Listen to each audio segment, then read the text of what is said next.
ഇവിടെ ഇവരില്ലേടി tour package അവരാ വിളിച്ചത്. എന്തേ? നമ്മൾ പോണതിന് മുമ്പേ ഒരു മീറ്റിംഗ് ഉണ്ടെന്ന്. അയ്യോ അതെന്തിനാ ഇനി പോണ്ടെന്ന് പറയാനാണോ?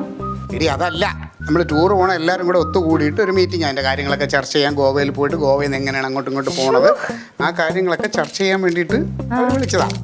എന്നാ പോവേഗം.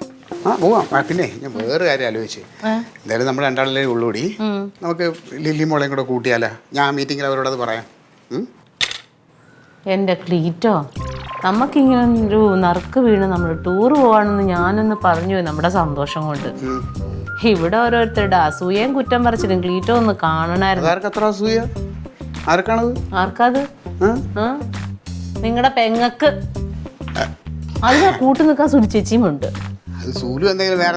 ഒന്നല്ല, അവളുടെ മുഖം കാർമേഘം പോലെ ഇരുണ്ടങ്ങോട്ട് വന്ന് അത് കേട്ടപ്പോ ചിരി വളിച്ചു പോയി. ഞാൻ അത്ര മണ്ടിയൊന്നുമല്ല, ആരും പോണ്ട. അത്ര നിർബന്ധമാണെങ്കിൽ കനകനെ കൊണ്ടുപോകാം. അയ്യോ അത് വേണ്ട, അതിലും ഭേദം ലില്ലി മോളെ. എന്നാ പിന്നെ ആരും പോണ്ട, നമ്മൾ രണ്ടുപേരും മതി. ആടാ ഞാൻ കേട്ടതുള്ളതാണ്. എന്താ നിങ്ങൾ എവിടെ ടൂർ പോകാന്ന് പറഞ്ഞ? നിന്നോട് ആര് പറഞ്ഞു? ലില്ലിപ്പെണ്ണ് ഗോവ ടൂർ പോകുന്ന ആര് പറഞ്ഞു? ഞാനും കൂടെ പറ്റേ പച്ചപ്പി, ഞാനും കൂടെ പറ്റേ പച്ചപ്പി. ഇതുവരെ ഗോവ പോയിട്ടില്ല. നീ ഗോവ പോയിട്ടില്ലേ? ഇല്ല.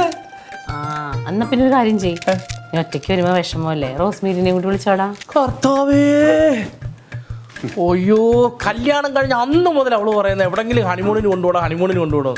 ഇതുവരെ എന്നെ കൊണ്ട് പറ്റിയിട്ടില്ല. അവൾക്ക് ഭയങ്കര സന്തോഷം. പിന്നെ റോസ്മേരി മാത്രം ആക്കണ്ട, കുഞ്ഞുപിച്ചനെ വിളിച്ചോ. ഞാനൊന്ന് വിളിച്ചു പറയട്ടെ. നിനക്ക് ഇത്ര ബോധമില്ല റൊണാൾഡേ? ഒരു ഭാര്യയും ഭർത്താവും കൂടി ടൂർ പോവാ, അതിന്റെ ഇടയിൽ കൂടി അവനും വരണം. റോസ്മേരി, കുഞ്ഞമ്മിച്ചി ഊതിയതാണല്ലേ, മനസ്സിലായില്ലേ? ഞാനേ മച്ചമ്പി സോപ്പിട്ട് കാര്യം സാധിച്ചോളാം. ഞാനും കാണും ടൂറിനകത്ത്. പിന്നെ മച്ചമ്പി അല്ല ഇവിടെ തീരുമാനിക്കുന്നത്, ഈ കാര്യം തീരുമാനിക്കുന്നത് ഞാനാ.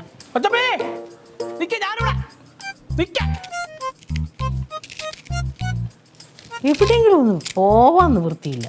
എൻ്റെ ലില്ലിപ്പെണ്ണെ, ഞാൻ ഈ നറുക്കെടുപ്പിൻ്റെ കാര്യം പറഞ്ഞ് വലിയ സന്തോഷത്തിൽ അങ്ങോട്ട് ചെന്നിട്ട് ഞാൻ ചോദിച്ചു, നിങ്ങൾ പോകുമ്പോൾ എന്നോടൊന്നും കൊണ്ട് ഞാൻ ഇതൊക്കെ കേട്ടിട്ടേ ഉള്ളൂ, കൊണ്ടുപോയി ഞാൻ പോയിട്ടില്ല.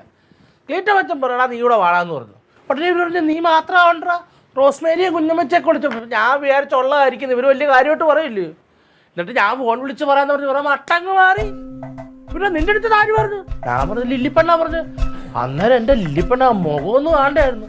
മറ്റേ പാണ്ടിലൊരു അടിയിലൊക്കെ കെട്ടി തൂക്കെടുത്തില്ലേ, നാക്കൊക്കെ തെറ്റി, അതേപോലെ ഒരു നിപ്പ്, എന്നെ ഒരാക്കലും. ഇങ്ങനൊരു ജാട ഇതുവരെ ഞാൻ തങ്കച്ചേട്ടത്തിൽ കണ്ടിട്ടില്ല. അയ്യോ പൊങ്ങാൻ പൂച്ചയെന്ന് വെച്ചാൽ അങ്ങ് ഒറ്റ പൊങ്ങാൻ പൂച്ച. ആ ജാട ഞാൻ കണ്ടായിരുന്നു, എൻ്റെ അടുത്ത് വന്ന് പറഞ്ഞായിരുന്നു. അപ്പൊ എന്തൊരു ജാടയാണെന്നറിയോ? സ്വന്തം കയ്യിലെ കാശ് കൊടുത്തിട്ട് ടൂറിന് പോയിട്ട് വന്നിട്ട് ഈ ജാട ഇറക്കിയെങ്കിൽ അതിനൊരു അന്തസ്സുണ്ടായി. ഇതല്ലാതെ വല്ലവന്റെ ചെലവിന് പോയിട്ട് ഇപ്പൊ ടൂറ് പോയി കഴിഞ്ഞ് ഇങ്ങോട്ട് വരുവാണെങ്കിൽ ആ ജാട ആര് കാണുന്നു? ഞാൻ പെരുന്നാളിന്റെ തലേന്ന് ഞാൻ കുടങ്ങാളേക്ക് പോകും. അതാണ് ഏറ്റവും വലിയ പ്രശ്നം. ഇത് പോണത് കുഴപ്പമില്ല, പോയിട്ട് വന്നു കഴിഞ്ഞാൽ ഇല്ലേ ജാടയുടെ അറ്റമായിരിക്കും. ഞാനും കൂടെ വരാം അങ്ങോട്ടേക്ക്, അപ്പോഴത്തേക്ക് ഒരുവിധം ആറി അടങ്ങും.